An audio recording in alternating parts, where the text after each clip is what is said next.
ವರಮಹಾಲಕ್ಷ್ಮಿ ಹಬ್ಬದ ಹಿನ್ನೆಲೆಯಲ್ಲಿ ರಾಮನಗರದ ಮಾರುಕಟ್ಟೆಯಲ್ಲಿ ಹಬ್ಬದ ಸಿದ್ಧತೆಗಳು ಜೋರಾಗಿವೆ.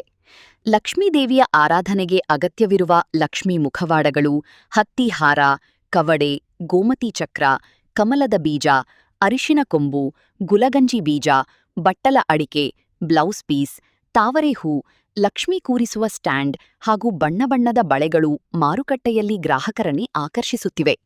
ಹಬ್ಬದ ಪೂಜಾ ಸಾಮಗ್ರಿಗಳ ಖರೀದಿಗೆ ಮಹಿಳೆಯರು ಸೇರಿದಂತೆ ಸಾರ್ವಜನಿಕರು ಮಾರುಕಟ್ಟೆಗೆ ಆಗಮಿಸುತ್ತಿದ್ದು, ವ್ಯಾಪಾರಿಗಳು ಕೂಡ ಭರ್ಜರಿ ವ್ಯಾಪಾರದ ನಿರೀಕ್ಷೆಯಲ್ಲಿದ್ದಾರೆ. ವರಮಹಾಲಕ್ಷ್ಮಿ ಹಬ್ಬದ ಸಂಭ್ರಮ ಎಲ್ಲೆಡೆ ಮನೆ ಮಾಡಿದೆ.